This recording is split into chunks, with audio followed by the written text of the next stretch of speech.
This episode is supported by Enscape, empowering your design workflow by turning your BIM model into an immersive 3D experience.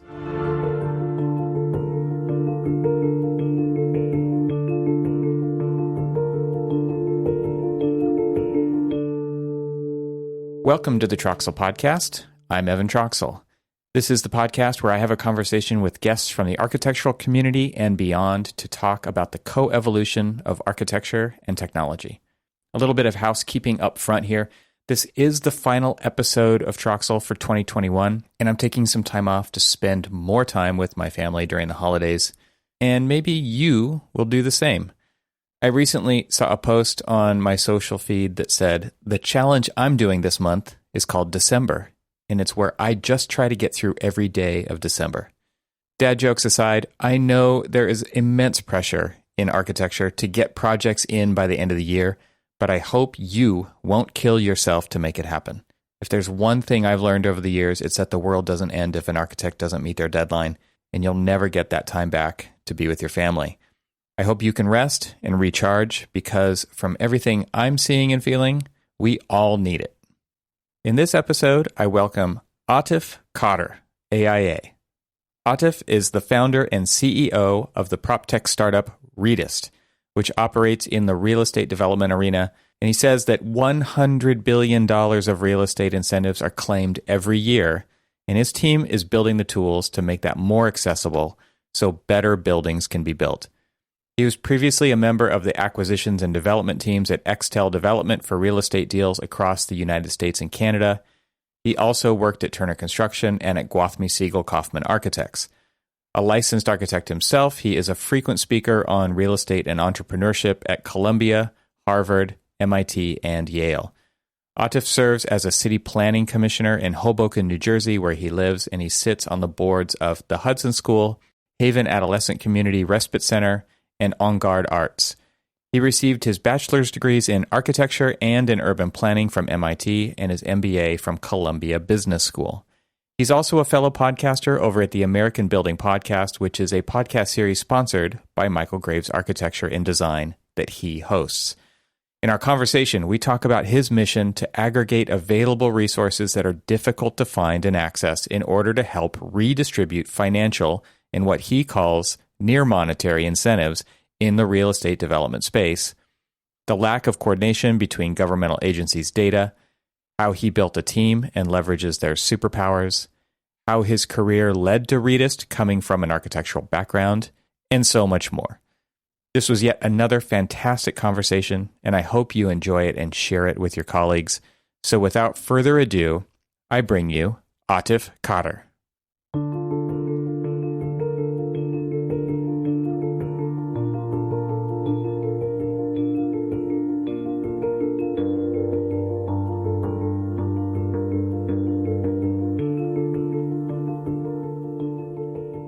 Atif, welcome to the podcast. It's great to have you here. Thanks for coming.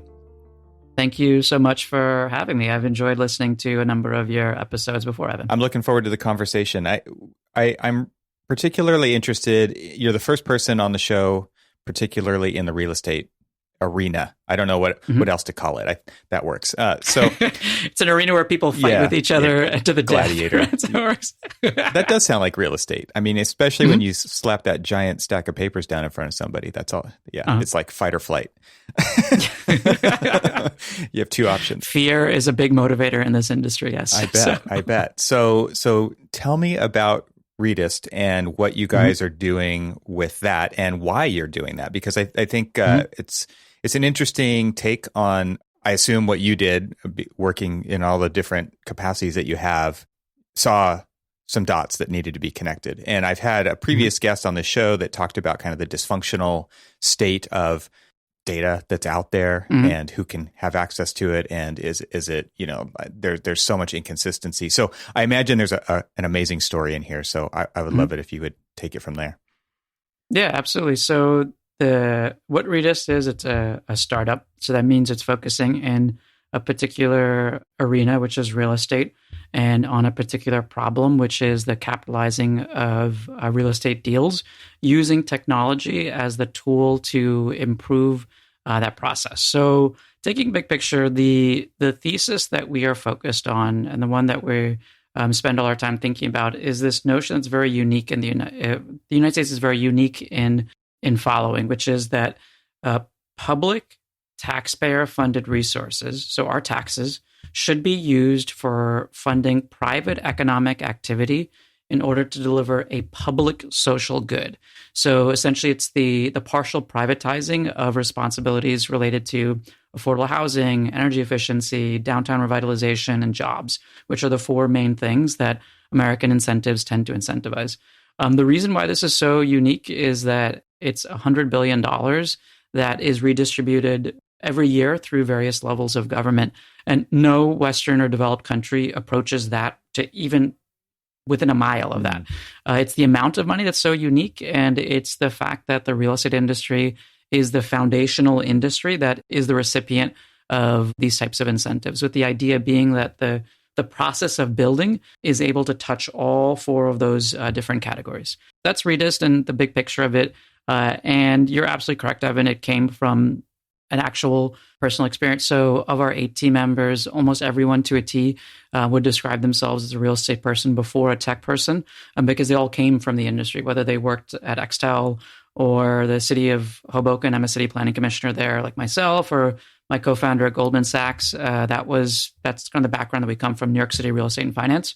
So for us, this is a very personal problem that each of us has faced in very, very different ways. And particularly for me, I saw this issue of the access to public incentives. And under access, it's finding and using are the main kind of variables we're talking about.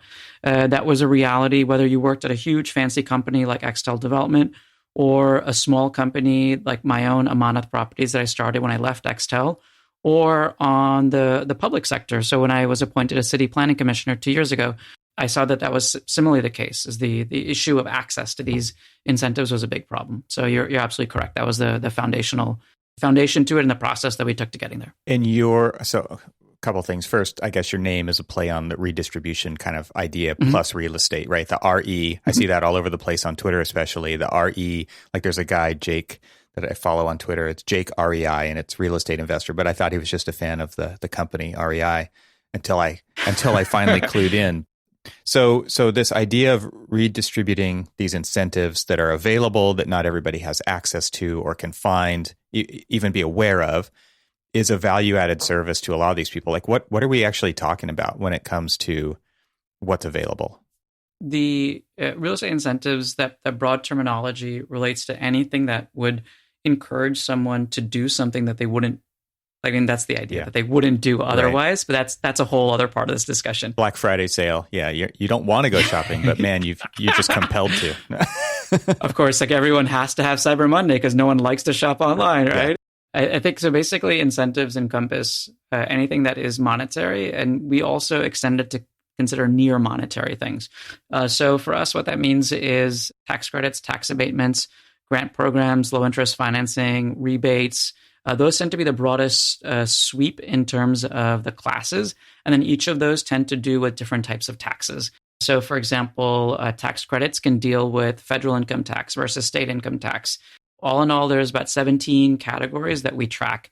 The one that is the edge case that we do include, and is I would consider like the last one that we include before things that we don't include, is zoning bonuses. So, for example, in New York City, there are at least 2 different programs where you are able to increase the amount of square footage of your building, because New York City is unique in that we use the concept of ZFA, zoning floor area, that other cities don't use. But you're allowed to do more of that if you do a certain thing. And one of those in particular that people are probably aware of is having a grocery store tenant on your ground floor. It's called a fresh bonus. That's the sweep of what we're talking about. Okay, interesting. So because, like you said, you've got this unique case in New York City, I'm sure there's different things all over the place. Can you talk about like the coordination or lack of between these government agencies? It seems to me like that's the consistent story, is that there is a clear lack of coordination. And I guess that's where you guys fit in. But just speak to like what's actually being left on the table also. And maybe that's a part 2 to that question, because I would imagine there's a ton of development going on. There's a ton of projects going on where it's just out of sight, out of mind, or lack of ability to follow through on this additional layer of things that actually probably has its own timeline and extra layer of complexity with a certain payoff? Excellent question. So through REDIST, we've interacted with about 250 companies over the life of our own company, which is about a year and a half. And all of those companies have participated through a pilot program, which was a lot about the initial growth of our firm, and now an early access program where we're in the last lap of the mile of releasing the product, which we plan to do early next year. So now people are actually paying us for this, which is kind of wild. Through the context of all of this, we've gotten a good grasp of what, like the specificity of on a particular project, what did they do and what could they have done? What did they think they were going to do and what could they do? All of those questions. And we found that dominantly our users are mid-sized firms where they have a large enough profile of projects where things like this make a lot of sense to them. It's considerable dollar value, but small enough such that they are widely understaffed. So that is the sweet spot for us. And for these companies, we have found anywhere from about $350,000 to $2.2 million on a mid-sized project that they've left on the table. And that's a lot if your project is $10 million. Yeah. So that tends to be what we're seeing. The more difficult and perhaps really interesting question is, what is left on the table from what could be allocated from an agency perspective, not from the user perspective? And I think the only agency or group that we've seen even approach that question is the Brookings Institution. And for them, they came up with some estimates of sizes. But what makes this so fascinating is that oftentimes incentives may not necessarily even have a limit to them because they are abatements, or they might be credits or deductions that aren't actually a current outlay of money. So in some cases, even that question's one that is wildly difficult to answer. It's interesting because you start to get into those are things that constraints are what design is based on. And so when you're going through the process of design, if you don't even know what those constraints are, they'll never come into play. So thinking about this from a design perspective, I mean, I assume that you guys are also plugged into that side of it as well. Is this kind of the near monetary thing that you were talking about, or is that something else? Yeah. So Leslie Robertson from Lyra, he had said that having a client that doesn't know what they want or doesn't know what they need is like pushing against a cotton ball. So I was like, what are you doing? I think for us, the question that we've been focused on is understanding in full detail and full context the problem that exists, because we know that if we're able to do that and to develop a solution, there are a number of different business models that could work for us. So our hypothesis right now is that it's a subscription-based service that is going to make the most sense as opposed to an a la carte product. So that's kind of our approach.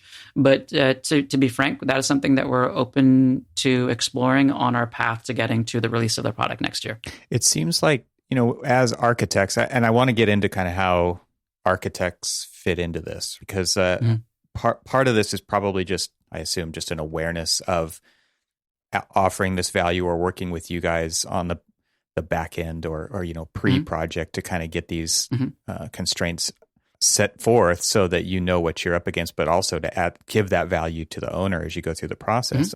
But also from, one of the biggest problems with design is that typically dollars are not attached to decisions made in the software. And so I'm wondering from your perspective, do you see it getting to that point? Because man, as a designer myself, seeing what those cost implications are, even if, they're ballpark, right? Like this is fuzzy math. It doesn't need to be super precise, but by changing envelope based on zoning or whatever, and actually getting that real-time feedback would be so valuable for architects to own that kind of information space on top of their design space, or directly integrated with their design space, I should say. You're exactly correct. And I feel like, so the Cut, which is for part of New York Mag, had the article in their last issue of the magazine where they talked about us being on the precipice of the super app.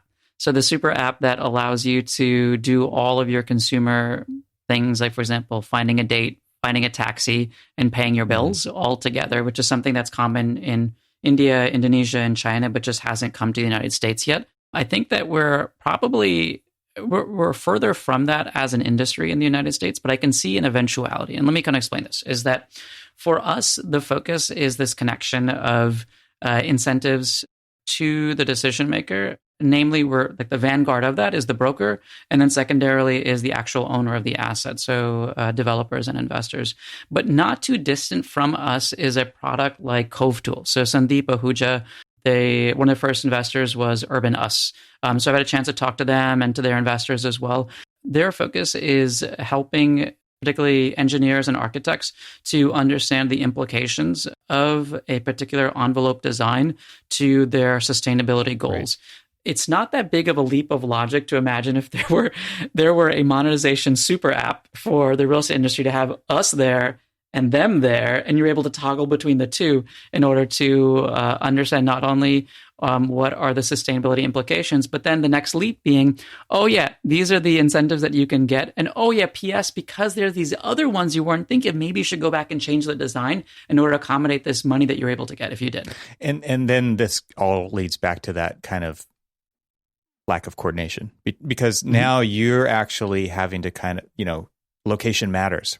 Everybody's got a different set of incentives and variables that lead to the eventual outcome that's very different from most likely the jurisdiction right next door. How do you start to manage all that? Because this was the topic of the conversation with Lance Amato at Kanoa, and it was like, they were setting out to define energy codes by location, and it was like thousands. Everybody had a different. Well, yeah, you're holding the gun up to your head. It's like, how do you even deal with that? So the lack again of coordination between the jurisdictions and the data available, and I imagine there's a lot of secret sauce going on in the background there. But that to me is like the real problem to be solved from an app development kind of a standpoint. I think you're right, and I would say that so I had a chance to talk to Fed Negro, who's the founder of Kanoa. He's a fellow architect, and we actually had done a charity bike ride, a 50-mile charity bike ride like 10 years ago. So I actually saw that article. I was like, oh my God, his number was still in my phone. And I was like, I gave him a call and just asked what he was up to. So I understand what they're doing. And I think that taking a bigger perspective, like us, them, and other companies, there's this reality that you come up against, which is that there's so little coordination. So, for example, being a city planning commissioner in New Jersey, there's 554 municipalities. Yeah. 554 municipalities in maybe the third or the fourth smallest state in the United States by land area. Yeah. When you come to realize that is the largest hurdle for us to be able to think big. And in order for us to solve the greatest crises of our generation, which is climate crisis and affordable housing, you got to think big. Yeah. And 554 different municipalities that each have their own city planning commission, their own zoning commission, their own city council, you can't think big. And I think that the first step towards this process is the consolidation of this information so people can make the best decisions within the broken system that we have. And then I think that there is a not too distant future, which is a situation where someone, CoveTool, like I mentioned before, someone from Kanoa, someone from my company actually goes to the legislator. So, for example, Cory Booker is my home senator from New Jersey. He's one of the senators in Capitol Hill that writes quite a bit about affordable housing and his legislation. What if actually, rather than lobbyists on K Street that are trying to protect private sector interests, someone actually comes up and says, this is not the effectiveness that you're looking for. Perhaps you should rewrite your legislation to do this. And this is what we're seeing people want when they're searching and when the results that are coming from it. And actually seeing a rewriting such that you might actually find some level of coordination and big picture thinking in a place that tends to be unidirectional and gets a lot of a very large amount of outsized feedback from a very small percentage of the United States population. It seems like I would imagine that the job description is very much like keep things running like they've always been running. We run up against that all the time in this industry. It's slow to change, it's et cetera. It really does sound like a problem we're solving, but it really takes a change in behavior. It takes a new mindset. How are you doing that? Like you're saying you're going to them, but then there's like building consensus, there's buy-in, there's all these other layers on top of that. Like they're one piece of the the flywheel, like there's other gears in all around them that also have to move with them. How are you seeing that work in the positive direction? So I think that what you described in terms of doing no harm is so emblematic of a recent past generation. So when Barack Obama, after he left office, he was asked, like, what was his guiding light? What was his North Star during his presidency? And it was do no harm, which I think now in the context of where our country is going, that sounds so quaint and so provincial of an idea versus what we actually need to do. And to be honest, I mean, if I said that there is some silver bullet that any of the CEOs of any of these three companies that I mentioned or any of the others have, I don't think anyone knows. I think the idea is that there's two things that we're working with. One is in the near term, trying to do much better with the broken system that we currently have. And the second one is waiting until, or maybe not waiting all that long, until millennial and Gen Zs are now the senators on Capitol Hill and are now the Congress people on Capitol Hill. Because I'm not sure how else to play that game. Do you not have a fear that they'll turn into like a very similar version of, like, that's one thing that I've seen. There's a quote, I actually have it written down from another podcast that I record, and I'm flipping through pages here right now. But it's a Dale Carnegie quote, and it was, "Today is the tomorrow you worried about yesterday," right? And yes, and it's. I used to think, like, I'm never going to be like my dad. And now I'm the dad, right? And so, and it's funny because it's like I see myself acting like my dad did, right? And so I see this working in architecture firms where there's 5 generations of people, and you can see the butting of the heads and the arguments and the thing, like it's good. Those are great conversations to be having because everybody's kind of pushing on everybody all the time. Like that's perfect in a creative institution. And then I see people slowly getting neutered over time.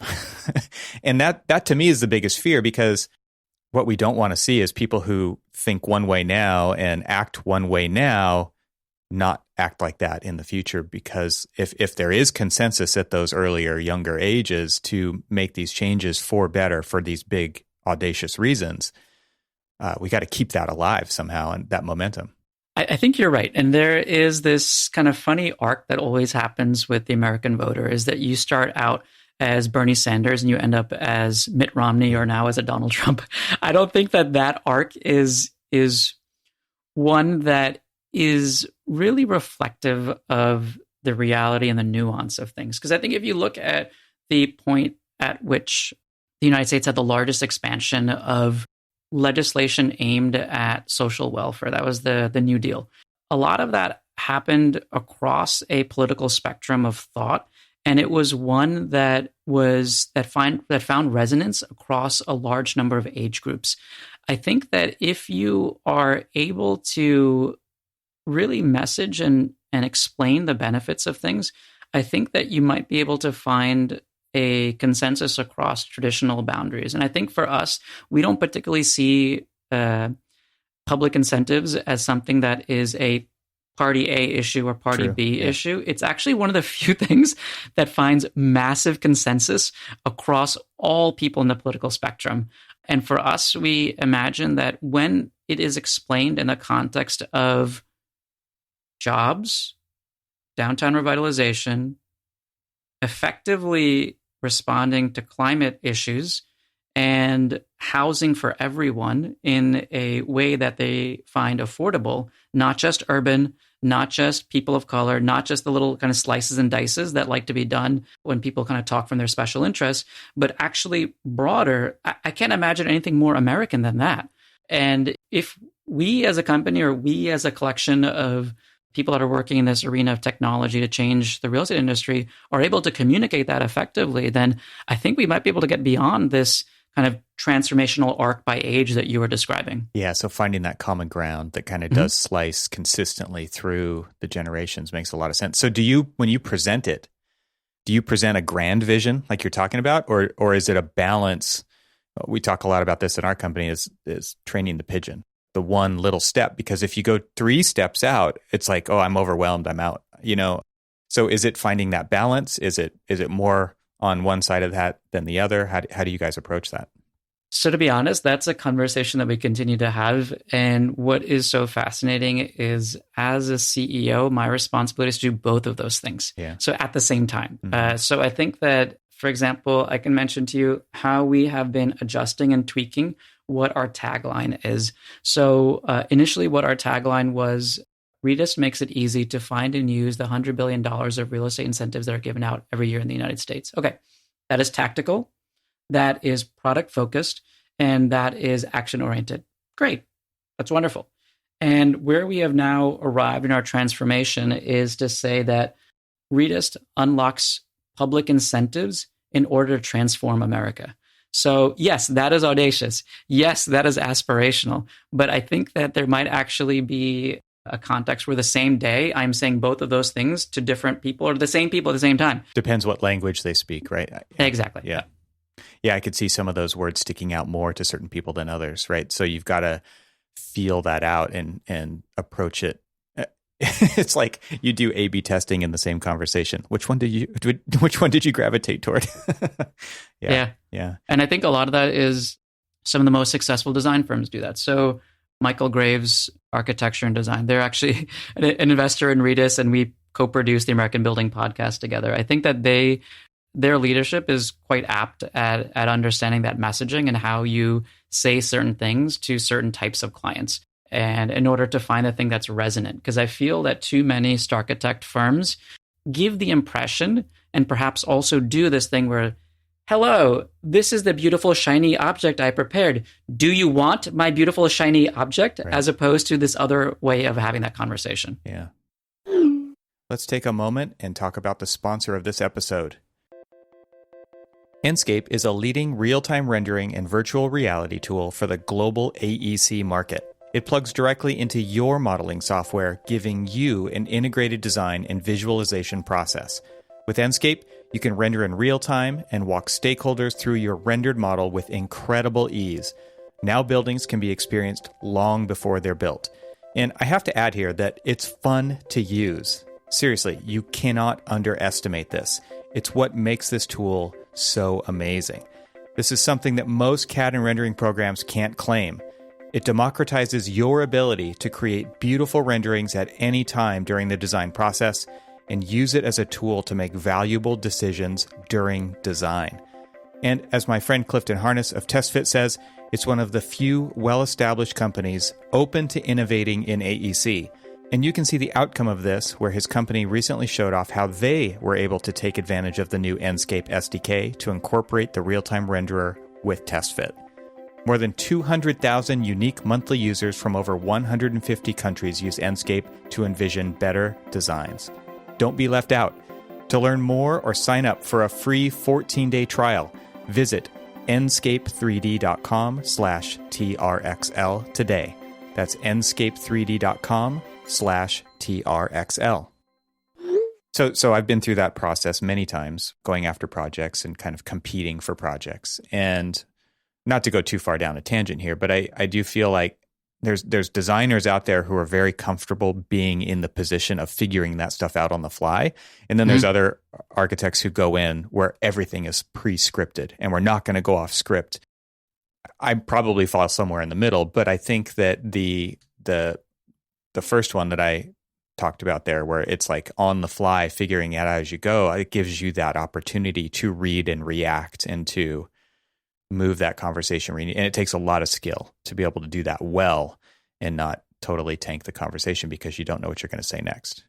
Do you know what the two things, like this is what we talk about on our team in terms of what are the superpowers that we have as a team and what are we looking for in new hires? Because we're hiring like any well-funded and interesting startup is right now, is curiosity and empathy. And I think that if you have those two things as an architect, those will be insanely valuable because those aren't necessarily things that are often talked about or discussed in architecture school in a very explicit way. And I think that if you are able to do those two things, then you are going to be much better not only producing good design, but getting the projects that you want. When you're able to be curious and to ask questions about why people are saying certain things as your clients and being empathetic to understand the particular issue. So for example, Kirk Mitchell from AKT Designs He's a designer for my development projects that I did previously before starting Redist. Because he invested in deals himself, he understood how every single day that we chose to spend more time choosing the paint for the project was one more day that I was paying water, sewer, mortgage interest, and real estate taxes in one of the most expensive real estate markets in the Northeast. So when you have someone that is able to empathize with those concerns, whether I verbalize them or not, that is what makes a truly excellent designer versus one that's like a nah sort of designer. Right. It's interesting to think about it that way because there's obviously he understood where you were coming from. And did that come through development of relationship, or was that just something you felt like he was really gifted in kind of figuring out as things went on in a very quick manner?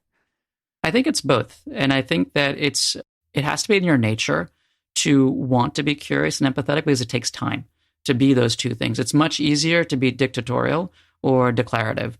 But I think there's also a reality that in the course of the conversation and the development of a relationship that you get better and better about being those two things in the context of that specific relationship. There was a book that I read a while back called Mindset. I think it's by Carol Dweck. And it's about, basically, are you intrinsically motivated? It kind of talks about open or closed. Are you open-minded? Are you closed-minded? And it starts to it blends in with some other books that I've read too.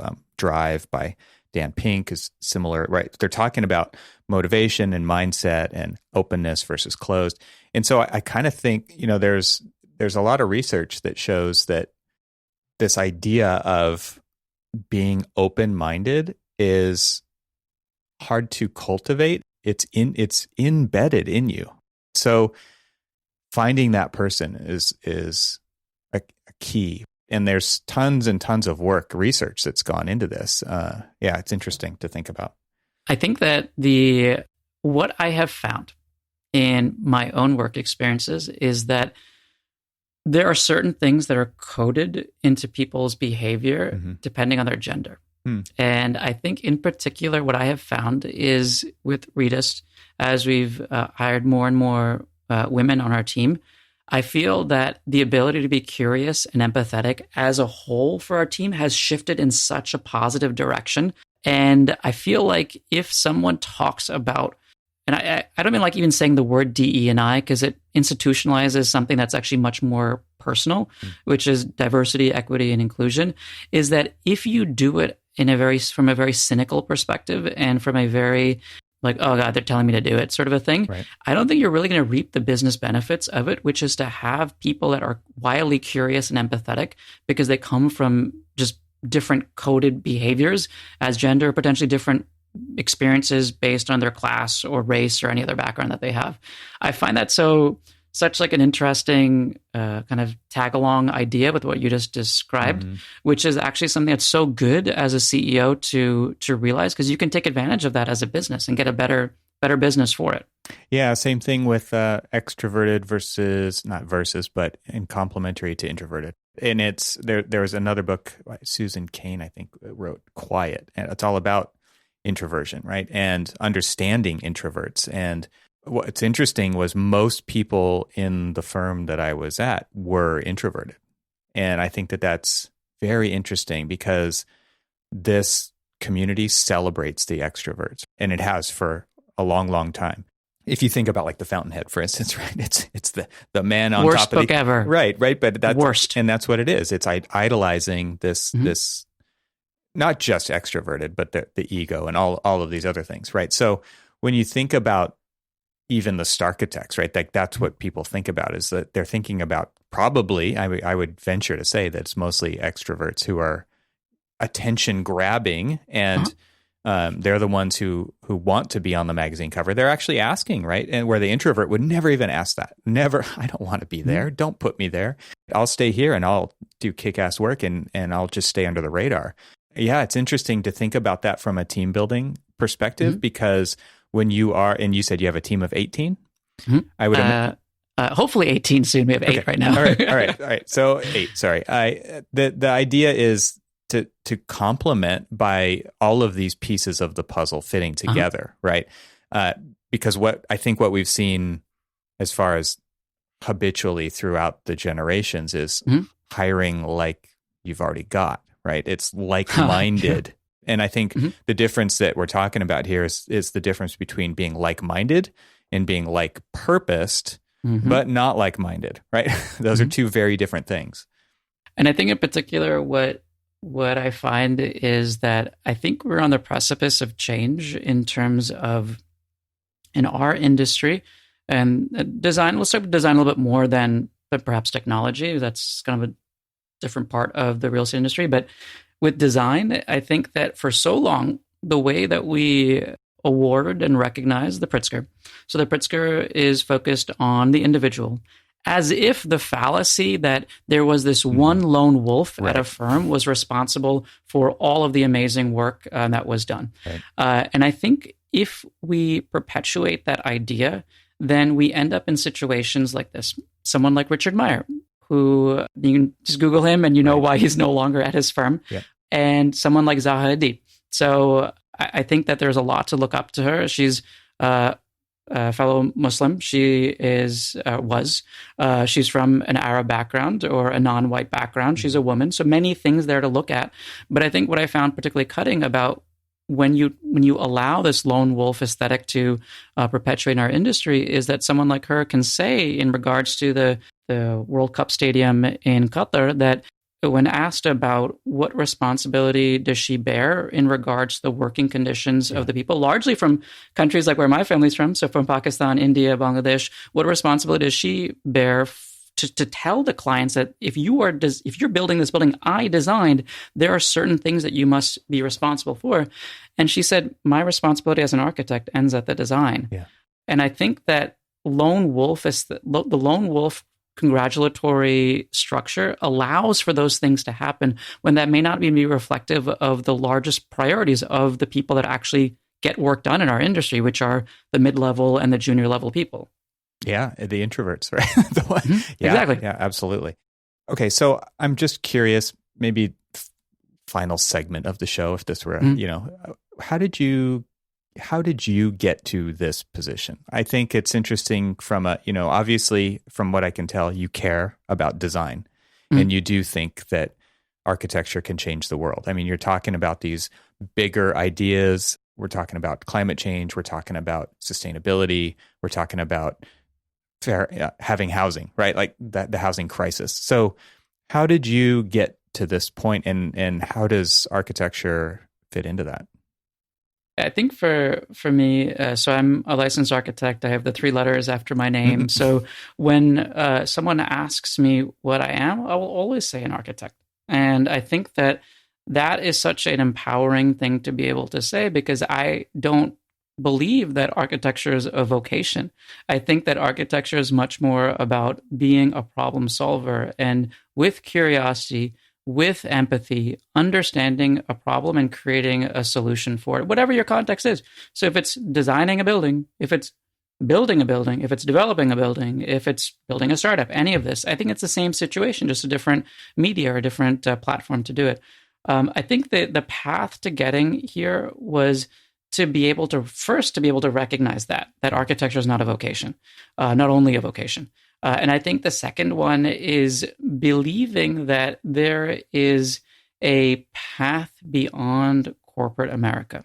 And I think that there is too much of an emphasis, particularly intelligent and capable people have, about collecting fancy things. And I think I'm able to say this because I've spent 15 years collecting all of these fancy things in terms of degrees and companies and titles and all this other stuff and designations. So yes, it's a little rich for me to say this, but this is my honest feeling, is that if you spend a large portion or too long or too much of your life in this collecting phase, then you aren't able to make this leap and create something truly beautiful and truly amazing. So I think that this kind of funny portfolio of things that I do between REDIST as my primary, that is my focus.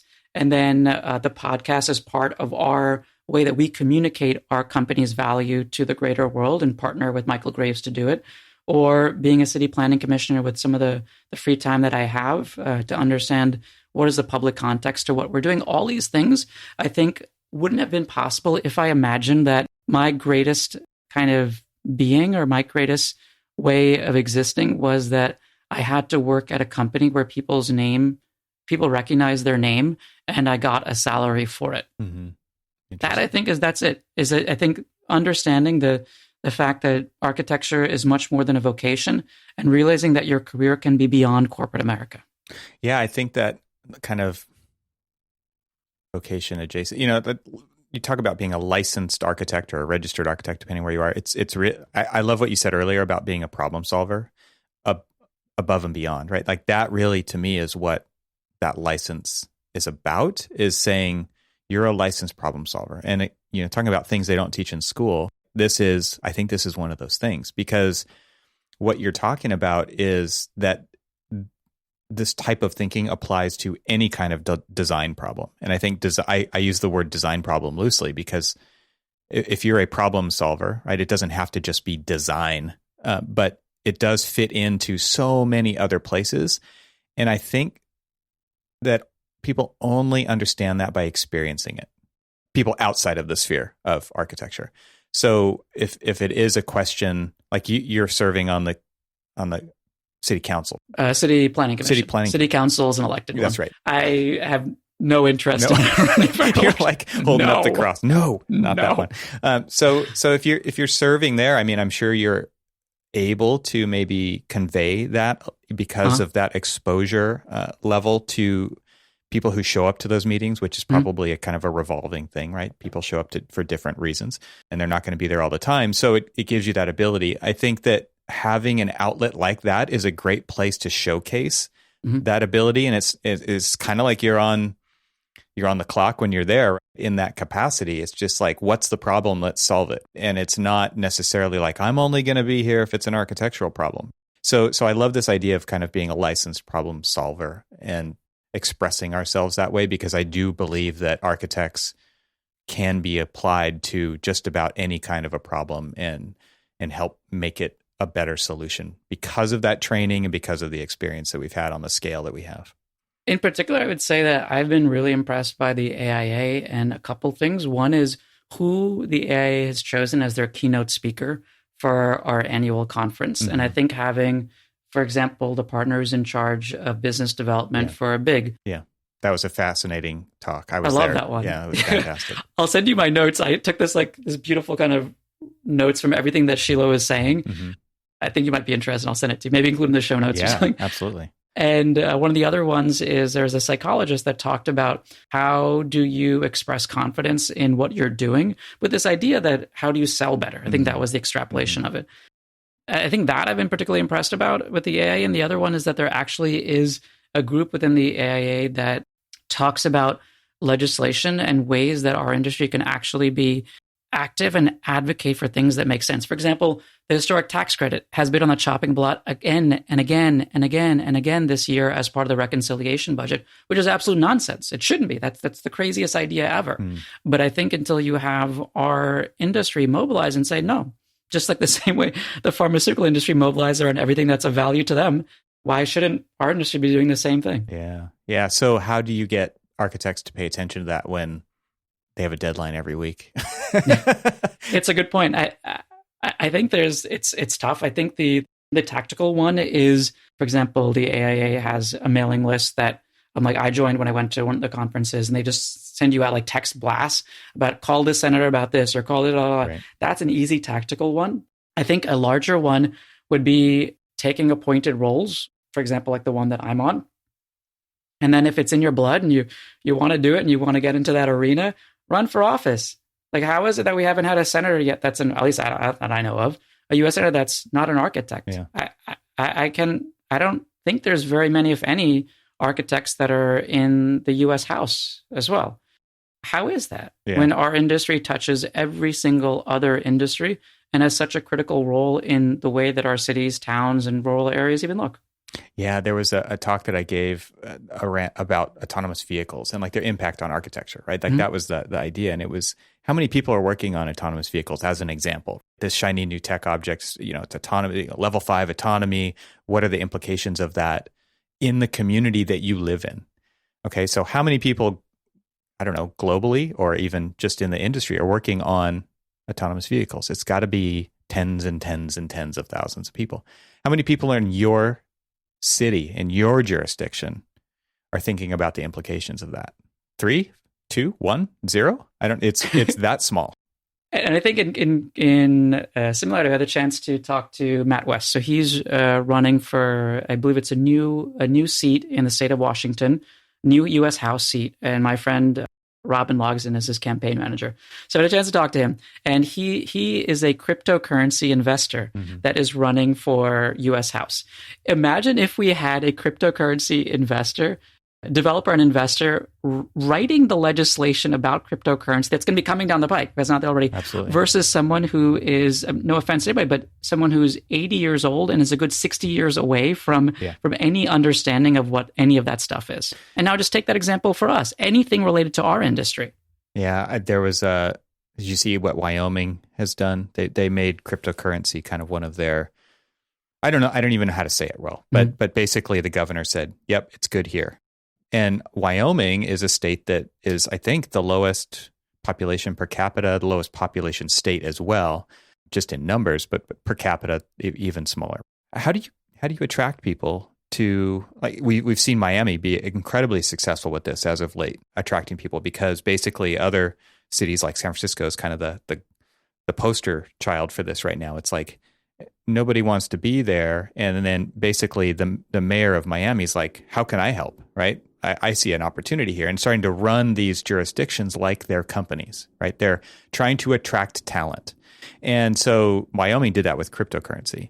I think it's very interesting because all of a sudden a DAO spooled up, and it's called City DAO. And within like a few months, they organized and bought 40 acres of land with crypto. Very interesting to see how, and to your point, can you see that happening with somebody who is 80 years old? And it's probably not going to happen. So it's interesting to kind of see the level of engagement and competition happening because of these exciting new technologies, whether they go somewhere or not. I think it's that, we're in the proving ground stage of that, and it's very interesting to watch. And I think there's two approaches to this. One is that you use incentives. That is the whole point. That's exactly what it is. Yeah. That is exactly what it is this system of incentives that we have developed as a country, and being able to leverage that for its fullest use by being able to make sure that that is accessible, understandable, usable, all of those verbs that you need. Yeah. That is how you motivate actions that may not be the ones that people take if you simply go on market motivations.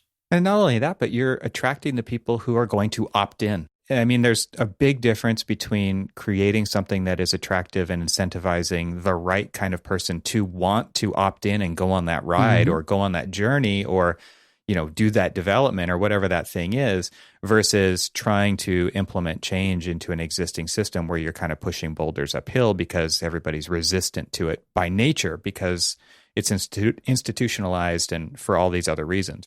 It is interesting to kind of see these things come alongside. I mean, this basically is the theory of disruption, right? It's like the clients of the incumbents are not the same clients as the ones of the disruptor, right? And so the people who are interested in going along for that ride, I find that's what's so fascinating to me about the whole tech startup world is basically people are coming up with these ideas and then saying, hey, who wants to come with us and develop it as we go into what we need it and want it to be? And I think that's the most exciting thing about it.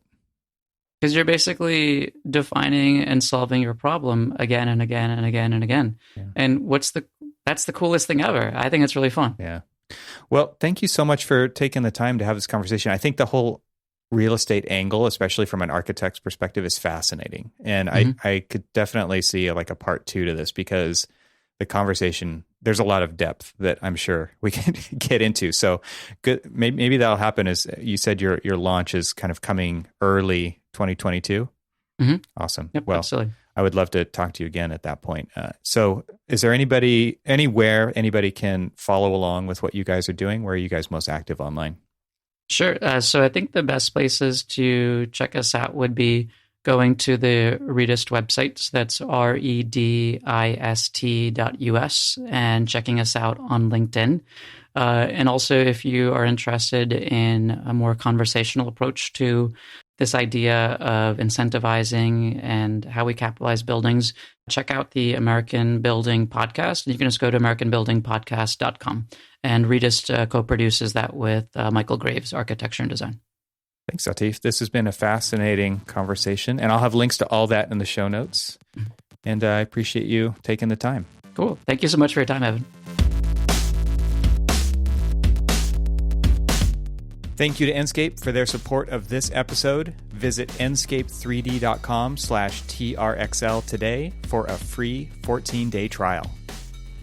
This show is part of the Gable Media Podcast Network. You can see all the shows at gablemedia.com. That's GABLMEDIA.com.